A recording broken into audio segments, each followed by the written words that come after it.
Bismillahirrahmanirrahim. Assalamualaikum warahmatullahi wabarakatuh. Perkenalkan, kami dari kelompok 1 akan menyampaikan materi mengenai Electronic Properties of Molecular. Adapun anggota kelompoknya yaitu Anya Rismawati, Cica Nurhadianti, Laila Latifah, Mahdiina Amiruddin, dan saya sendiri yaitu Siva Dewi Ardianti. Untuk materi pertama akan disampaikan oleh saya mengenai Electric Dipole Moment. Momen dipol atau mu adalah jumlah vektor momen ikatan dalam molekul. Karena penjumlahan vektor bergantung pada besar dan arah momen ikatan, maka momen dipol merupakan ukuran kepolaran suatu molekul. Sebuah dipol listrik terdiri dari dua muatan listrik, yaitu plus Q dan min Q, yang dipisahkan oleh jarak atau R. Nah, susunan muatan ini diwakili oleh vektor atau mu. Besarnya mu adalah mu sama dengan Q kali R. Secara standar internasional, satuan momen dipol adalah coulomb kali meter. Namun, dapat ditulis juga sebagai dbyte atau d. Momen dipol molekul kecil biasanya sekitar 1D atau 1 dbyte. Nah, 1 dbyte sama dengan 3,33564 kali 10 pangkat min 3 coulomb meter. Molekul polar adalah molekul dengan momen dipol listrik permanen. Momen dipol permanen berasal dari muatan parsial atom dalam molekul yang muncul dari perbedaan keelektronegatifan. Kemudian, efek Stark digunakan untuk mengukur momen dipol listrik molekul yang spektrum rotasinya dapat diamati.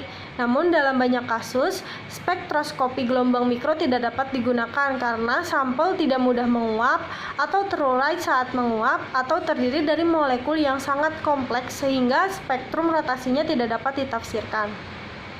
Dalam kasus seperti itu, momen dipol dapat diperoleh dengan pengukuran pada sampel curah cair atau padat menggunakan metode komputasi perangkat lunak. Nah, komputasi perangkat lunak sekarang tersedia secara luas dan biasanya menghitung momen dipol listrik dengan menilai kerapatan elektron pada setiap titik dalam molekul dan relatif koordinatnya ke pusat massa molekul.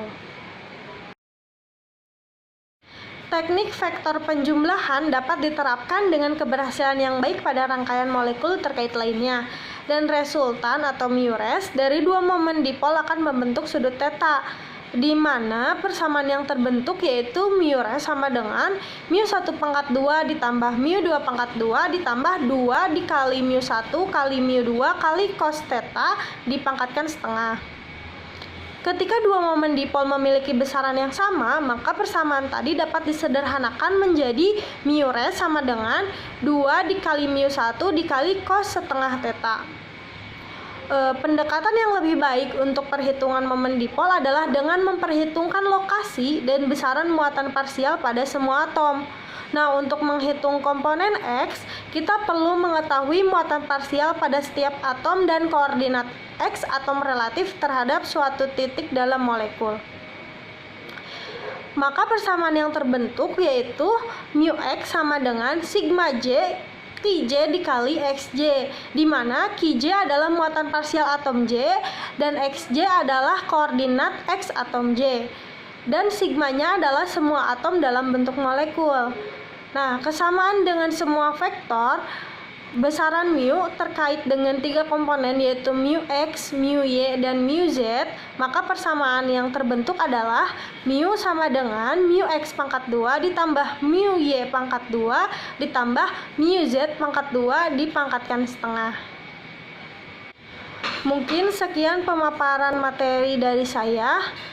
Materi selanjutnya akan disampaikan oleh Laila Latifah.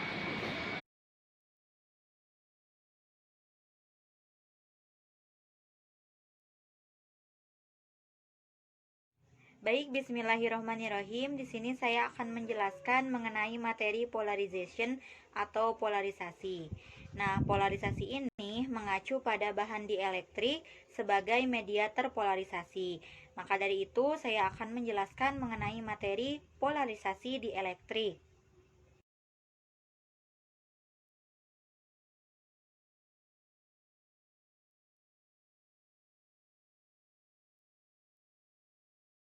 Nah, lalu bagaimana mengenai mekanisme polarisasi itu sendiri? seperti yang kita ketahui bahwa atom itu terdiri dari muatan inti yang bermuatan positif dan dengan awan elektron yang bermuatan negatif di sekitarnya. Nah, dengan adanya medan listrik eksternal mengakibatkan awan elektron ini terdistorsi dan terjadi perpindahan muatan-muatan tersebut dari posisi kesetimbangan rata-rata sebagai akibat dari gaya listrik yang diberikan oleh medan listrik. Nah, hal ini menyebabkan pemisahan muatan dan membentuk dipol listrik. Jadi dapat kita katakan bahwa polarisasi ini adalah sebuah proses produksi atau pembuatan momen dipol listrik.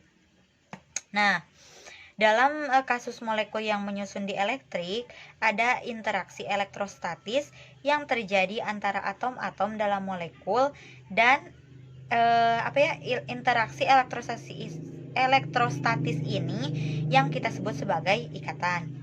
Nah, namun mereka tidak terbagi secara merata. Beberapa atom dapat menarik pasangan elektron bersama dibandingkan beberapa atom lain dalam sebuah molekul. Dan hal tersebut tergantung pada elektronegativitas atom-atom tertentu. Sehingga kita bisa mengartikan bahwa polarisasi ini adalah peristiwa pergerakan elektron, ion dari molekul-molekul polar di dalam dielektrik yang diakibatkan oleh adanya medan listrik, di mana arus medan listrik ini bukan saja ditimbulkan oleh elektron yang bergerak, tetapi juga dari pergerakan ion dan pergerakan molekul polar yang akan membentuk dipol. Nah, untuk menunjang pemahaman kalian mengenai proses atau mekanisme dari polarisasi ini, kelompok kami sudah sediakan video. Selamat menyaksikan.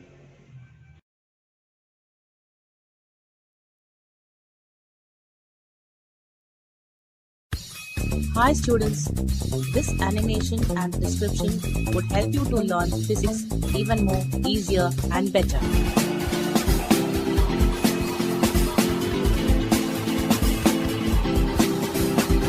So please do watch it and enjoy learning physics.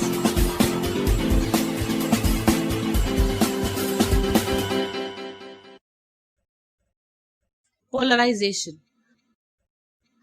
A nonpolar molecule is one in which the center of gravity of the positive charges, protons, coincide with the center of gravity of the negative charges, that is the electrons.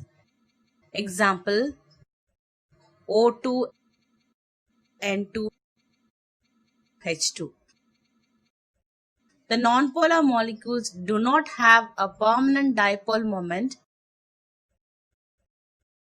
If a nonpolar dielectric is placed in an electric field, the center of charges get displaced. The molecules are then said to be polarized and are called induced dipoles. They acquire induced dipole moment P in the direction of electric field. A polar molecule is one in which the center of gravity of the positive charges is separated from the center of gravity of the negative charges by a finite distance. Example, N2O, H2O, HCl and NH3. They have a permanent dipole moment. In the absence of an external field, the dipole moments of polar molecules orient themselves in random directions. Hence, no net dipole moment is observed in the dielectric. When an electric field is applied, the dipoles orient themselves in the direction of electric field. Hence, a net dipole moment is produced. The alignment of the dipole moments of the permanent or induced dipoles in the direction of applied electric field is called polarization or electric polarization. Thank you for watching. Please subscribe this channel for more videos.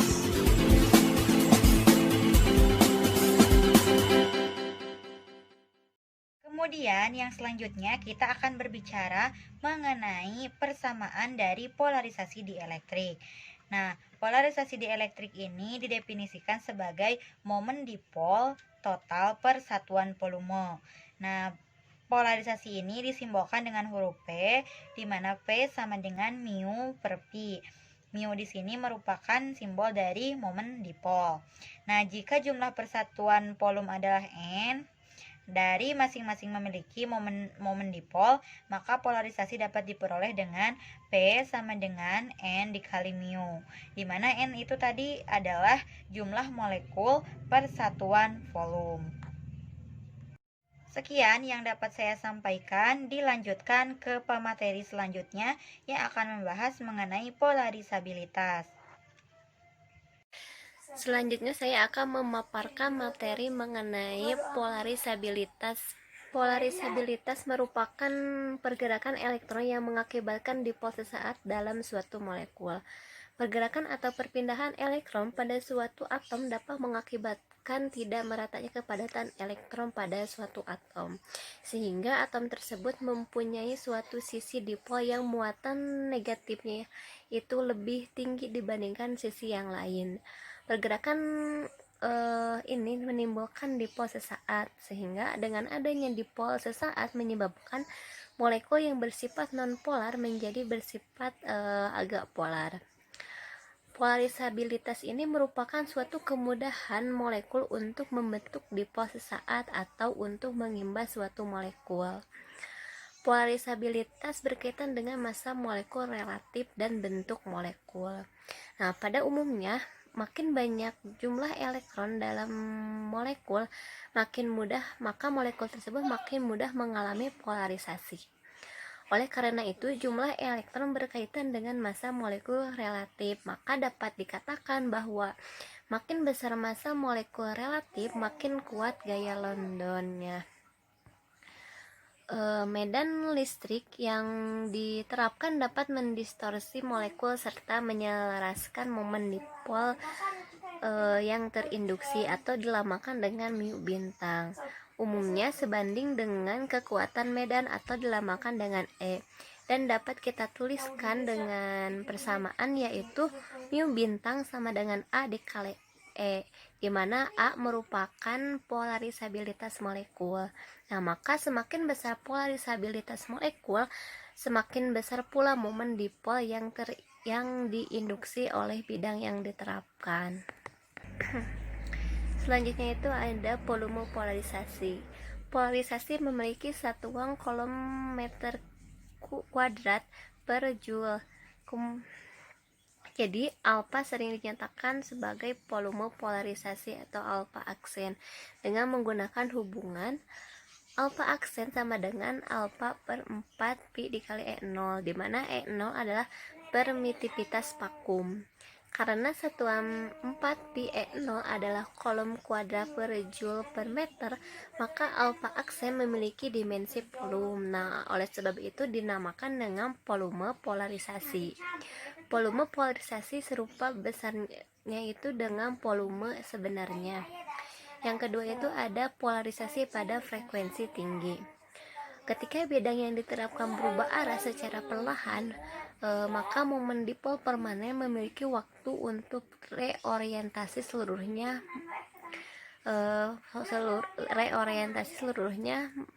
berputar ke arah yang baru dan mengikuti bidang tersebut. Namun ketika frekuensi medan tinggi, maka molekul tidak dapat mengubah arah yang cukup cepat untuk mengikuti perubahan arah bidang yang diterapkan, dan momen dipol kemudian tidak memberikan kontribusi pada polarisasi sampel. Oleh karena itu, sebuah molekul membutuhkan sekitar 1 ps untuk berputar melalui sekitar 1 radian dalam fluida. Hilangnya kontribusi ini terhadap polarisasi terjadi ketika pengukuran dilakukan pada frekuensi yang lebih besar dari sekitar 10 pangkat 11 Hz.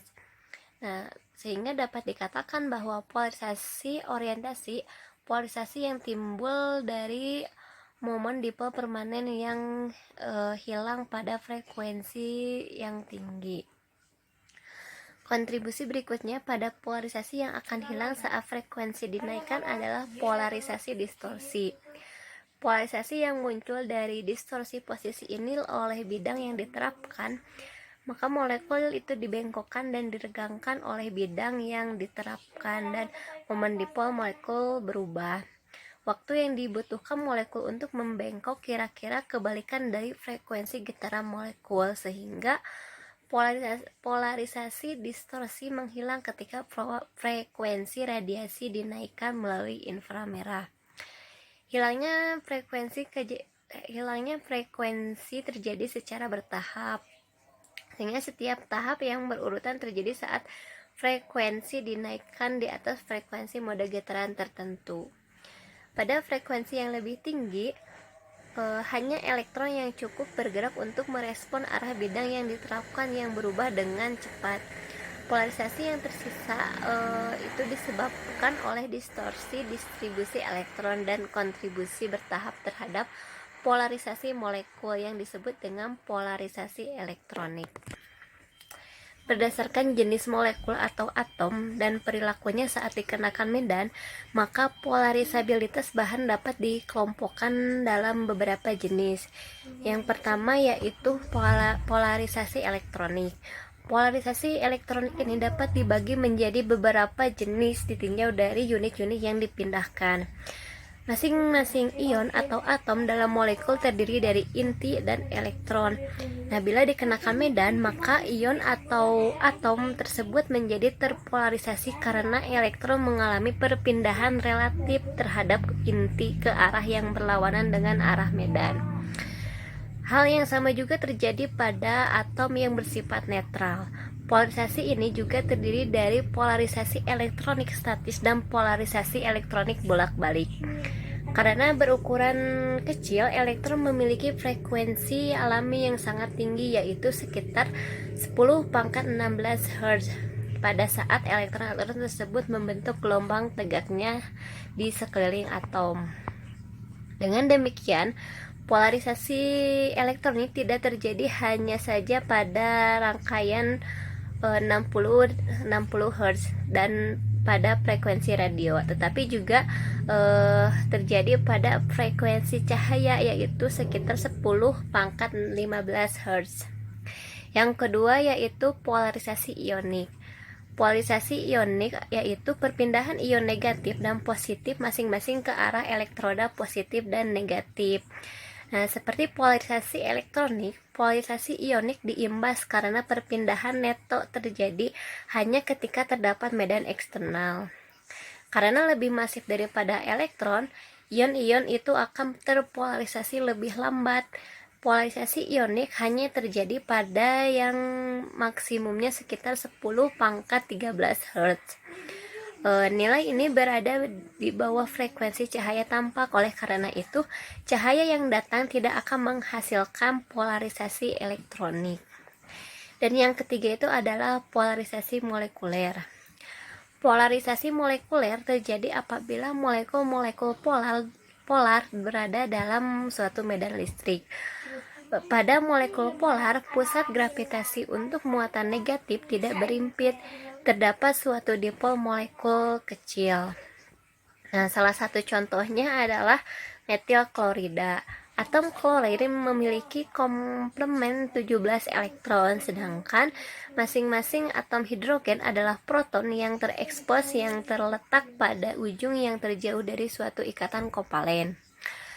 Polarisasi molekuler adalah polarisasi yang permanen karena polarisasi ini sejak awal memang sudah ada dalam struktur molekuler. Semua dipol ini dapat dibuat searah dengan arah medannya. Selain itu, molekulnya berputar setiap setengah siklus dari siklus medan AC. Karena massa yang terlihat tergantung pada ukuran molekulnya, frekuensi tanggapan maksimum akan sangat beragam untuk material yang satu dengan material yang lainnya. Akan tetapi, frekuensi tanggapan ini selalu lebih rendah daripada frekuensi tanggapan untuk polarisasi elektronik maupun polarisasi ionik. Selain itu, frekuensi ini sangat peka terhadap suhu. Baik, selanjutnya terdapat ciri khusus yang membedakan satu sama lain dari ketiga polarisasi yang telah dipaparkan. sebelumnya. Yang pertama, polarisasi polar itu menunjukkan kebergantungan kuat terhadap suhu, sedangkan dua polarisasi lainnya itu tidak. Konstanta dielektrik bahan polar itu mengalami penurunan seiringan dengan kenaikannya suhu. Kemudian yang kedua, perilaku polarisabilitas bolak-balik, yaitu suatu proses di mana suatu bahan dikenakan medan listrik bolak-balik. Selanjutnya ada polarisasi. Material-material dielektrik tidak menghantarkan arus listrik. Namun demikian, material-material dielektrik tidak sepenuhnya inert terhadap medan listrik. Tanpa adanya medan luar, ada kemungkinan muatan negatif terdistribusi merata di sekitar muatan positif di dalam molekul bahan, sehingga pusat muatan negatif dan positif akan berimpit. Dalam hal ini, molekul tersebut tidak mempunyai momen dipol. Dengan adanya medan listrik dari luar, muatan positif akan terdorong dalam arah medan, sehingga terjadi pemisahan pusat muatan. Nah, pergeseran ini disebut sebagai polarisasi. Selanjutnya, struktur molekul atau atom yang membangun suatu bahan dapat dikelompokkan menjadi 4 bagian. Yang pertama, ada molekul polar. Molekul ini merupakan molekul yang mempunyai resultan momen dipol permanen tidak sama dengan 0, contohnya H2O. Yang kedua ada molekul nonpolar. Molekul ini merupakan molekul yang mempunyai resultan momen dipol permanen sama dengan 0, contohnya CO2. Yang ketiga ada molekul ionik. Molekul ini merupakan molekul yang berikatan ionik, contohnya NaCl. Dan yang keempat itu merupakan atom kristal kovalen yang bersifat nonpolar dan non-ionik. Contohnya seperti Si dan Ge. Oke, baiklah kita lanjutkan lagi pembahasannya, yaitu tentang relative permittivities.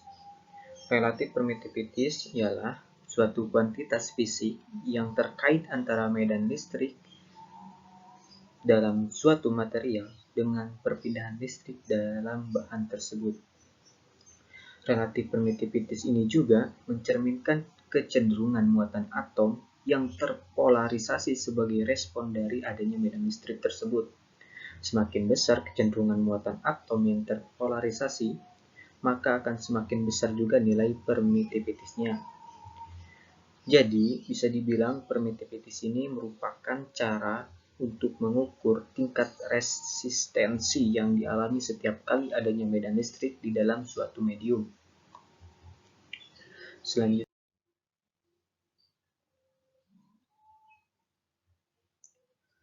dalam ruang hampa atau tanpa adanya medium, permittivities dilambangkan dengan epsilon 0 dengan nilai 8,854 kali 10 pangkat minus 12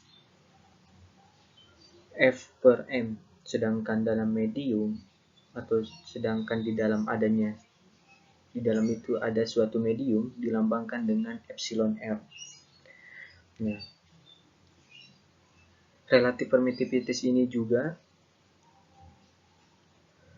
menghubungkan medan listrik dengan besaran mekanik seperti panjang dan gaya. Nah, pada ruang hampa atau tanpa adanya medium, gaya antar muatan listrik dinyatakan dalam persamaan berikut, yaitu V sama dengan Q1 dikali Q2 per 4Pi epsilon 0 dikali R, di mana Q1 dan Q2 adalah muatan atom atau muatan dari materi dan R adalah jarak keduanya. Nah, apabila kedua benda itu direndam atau berada pada suatu medium, maka persamaannya menjadi V sama dengan Q1 dikali Q2 per Pi 4V dikali epsilon dikali R. Nah, secara matematis, permittivities relatif suatu bahan didefinisikan sebagai epsilon R sama dengan epsilon dibagi epsilon 0, di mana epsilon ini adalah nilai permitivitas ketika berada di suatu medium, sedangkan epsilon 0 adalah nilai permitivitas ketika berada atau ketika tidak ada medium atau berada pada ruang hampa. Nah, untuk teman-teman semua, jadi nilai permitivitas ini dapat juga dijadikan sebagai alat atau sebagai pengukur relatif dari kepolaran suatu pelarut. Nih, contohnya ketika kita memiliki air, ia memiliki kadar relatif permitivitas 78 pada suhu 25 derajat Celcius. Nah, hubungan kuantitatif antara relatif permitivitas dan sifat-sifat listrik suatu molekul diperoleh dengan mempertimbangkan polarisasi medium. Jadi, nilai suatu relatif permitivitas ini tergantung dari medium yang dipakainya itu apa. Bisa saja air, bisa saja alkohol gitu ya. Nah, itu yang akan membedakan nilai relatif permitivitasnya. Nah, untuk persamaannya seperti ini.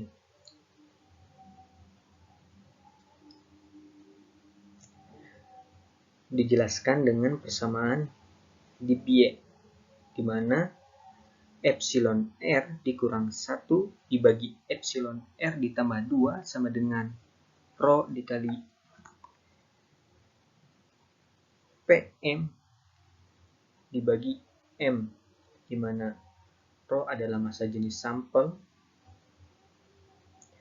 M adalah massa molar suatu molekul, dan PM adalah polarisasi molar. Nah, ini adalah persamaan yang digunakan ketika terdapat kontribusi atau adanya momen dipol yang mempengaruhi terhadap polarisasi. Nah, bagaimana kalau tidak ada momen dipol yang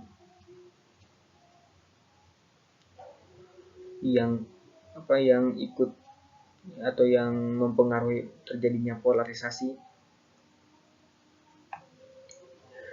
Maka, ini dijelaskan juga nih, ketika tidak ada kontribusi dari momen dipol terhadap polarisasi, baik itu karena molekul tidak ada momen dipolnya, ataupun karena molekul tidak mampu berorientasi cukup cepat mengikuti perubahan arah medan.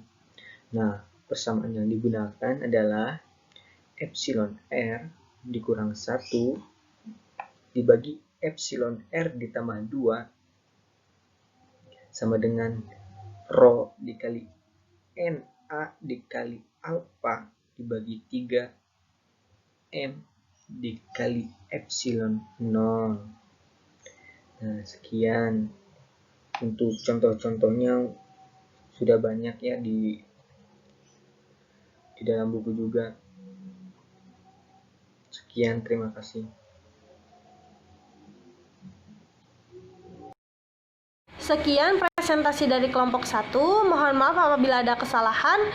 Wabillahi taufiq wal hidayah. Wassalamualaikum warahmatullahi wabarakatuh.